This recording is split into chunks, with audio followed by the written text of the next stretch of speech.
বিশ্ব রাজনীতির প্রেক্ষাপট যেভাবে দ্রুত পাল্টাচ্ছে আর তার পরিবর্তনের কেন্দ্রে যেন বর্তমানে দাঁড়িয়ে আছে ভারত। গত কয়েক বছরে ভারত যেভাবে নিজেকে বিশ্বমঞ্চে এক শক্তিশালী এবং প্রভাবশালী শক্তি হিসেবে তুলে ধরেছে তা নজর এড়ায়নি বিশ্বের তাবড় তাবড় নেতাদেরও। এই প্রেক্ষাপটেই এবার সরাসরি প্রশংসা শোনা গেল মার্কিন পররাষ্ট্র সচিব মার্কো রুবিওর মুখে। সম্প্রতি হোয়াইট হাউসে দেওয়া এক বিশেষ সাক্ষাৎকারে ভারতের সাফল্যের এক পরিষ্কার চিত্র তুলে ধরেন তিনি। রুবিওর মতে, প্রধানমন্ত্রী নরেন্দ্র মোদীর বলিষ্ঠ নেতৃত্বে বিশ্বমঞ্চে ভারত আর যে জায়গায় দাঁড়িয়ে আছে তা কেবল অর্থনৈতিক সমৃদ্ধি নয়, বরং বৈশ্বিক সিদ্ধান্ত গ্রহণের ক্ষেত্রেও এক নতুন শক্তির উত্থান। মূলত মোদীর নেতৃত্বই ভারতের সক্ষমতাকে এক অনন্য উচ্চতায় নিয়ে গেছে। দুই দেশের ক্রমবর্ধমান দ্বিপাক্ষিক সম্পর্কের নানা দিক নিয়ে আলোচনা করতে গিয়ে রুবিও উল্লেখ করেন, মার্কিন প্রেসিডেন্ট ডোনাল্ড ট্রাম্প এবং প্রধানমন্ত্রী নরেন্দ্র মোদীর ব্যক্তিগত সম্পর্ক বর্তমানে যে কোনো সময়ের চেয়ে অনেক বেশি উষ্ণ এবং ঘনিষ্ঠ। কূটনৈতিক মহলে যাকে ব্যক্তিগত বোঝাপড়া বলা হয়, ট্রাম্প ও মোদীর ক্ষেত্রে সেটি এখন ভারত মার্কিন সম্পর্কের সবচেয়ে মজবুত খুঁটি হিসেবে কাজ করছে। আবার মার্কিন প্রশাসনের নথিপত্রেও ভারতের অবস্থান এখন অত্যন্ত উজ্জ্বল। পেঁপে নিয়ে অনেক রকমের কোশ্চেন আমরা পেয়ে থাকি যে পেঁপে নাকি কিডনি রোগীদের জন্য ভালো না, পেঁপেতে প্যাপাইন প্রোটিন থাকে যার জন্য কিন্তু কিডনিতে সমস্যা হয়। এটা কিন্তু একটা পুরোপুরি মিথ। তো এটা নিয়ে আজকে একটু আলোচনা করব। আমার নাম তমালি ঘোষ, নেফ্রোকেয়ার ইন্ডিয়ার চিফ ডায়েটিশিয়ান। সো পেঁপেতে কিন্তু পেঁপেটা হলো ইটসেলফ একটা মডারেট পটাশিয়াম জাতীয় ফ্রুটস।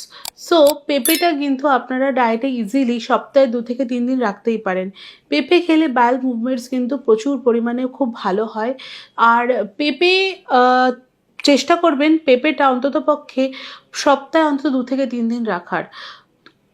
আর দ্বিতীয়ত হলো কাঁচা পেঁপে। কাঁচা পেঁপেটা যদি নর্মাল সেদ্ধ খাওয়া যেতে পারে তাহলে কিন্তু যাদের লিভারের সমস্যা তাদের ক্ষেত্রেও কিন্তু অনেক রকমের উপশম দেখা দেয়। তো রিসেন্ট রিসার্চে দেখা গেছে যে সেদ্ধ পেঁপে আমাদের কিন্তু লিভারের রিকভারি করতে, যাদের ফ্যাটি লিভার রয়েছে, যাদের কিডনি থেকে লিভারের সমস্যা হচ্ছে বা শুধু যাদের লিভারের সমস্যা আছে তাদের ক্ষেত্রে কিন্তু কাঁচা পেঁপেটা কিন্তু খুবই উপকারী। নেক্সট কোনো ফার্দার টপিক নিয়ে আলোচনার জন্য আপনারা জানান কমেন্টসে, আমরা অবশ্যই তাই রিপ্লাই দেবো। Thank you. ভারতকে বর্তমানে আমেরিকার অত্যন্ত নিকটতম কৌশলগত অংশীদার হিসেবে গণ্য করা হয়। দুই দেশের অভিন্ন স্বার্থ এবং গণতান্ত্রিক মূল্যবোধ এই বন্ধুত্বের মূল ভিত্তি। বর্তমানে ভারত বিশ্ব অর্থনীতির অন্যতম চালিকা শক্তি এবং বৈশ্বিক নীতি নির্ধারণী প্রক্রিয়ায় দেশটির অংশগ্রহণ এবং প্রভাব আগের চেয়ে অনেক বেশি সুসংহত। পারস্পরিক সহযোগিতার ক্ষেত্রগুলো নিয়ে বলতে গিয়ে বেশ কয়েকটি গুরুত্বপূর্ণ বিষয়ের উপরও আলোকপাত করেন রুবিও। এর মধ্যে রয়েছে অর্থনীতি, বৈশ্বিক সাপ্লাই চেন, খনিজ সম্পদ বা ক্রিটিক্যাল মিনারেল, জ্বালানি নিরাপত্তা এবং ভারত মহাসাগর সহ বিভিন্ন অঞ্চলের নৌ চলাচলের স্বাধীনতা। এসব বিষয়ই বর্তমানে ভারত ও আমেরিকাকে একে অপরের সাথে নিবিড়ভাবে যুক্ত করছে। এমনকি এই দুই দেশের দ্বিপাক্ষিক সম্পর্ক উন্নয়নে আমেরিকায় বসবাসকারী ভারতীয় বংশোদ্ভূতদের ভূমিকার কথাও উঠে এসেছে তার বক্তব্যে। ভারতীয় আমেরিকান সম্প্রদায় দুই দেশের সম্পর্কের ক্ষেত্রে এক বিশেষ সেতু বন্ধন হিসেবে কাজ করছে। তাদের মেধা ও কর্মদক্ষতা মার্কিন সমাজকে যেমন সমৃদ্ধ করেছে, তেমনি তা ভারত মার্কিন বন্ধুত্বের ভিত্তিকেও আরও মজবুত করেছে।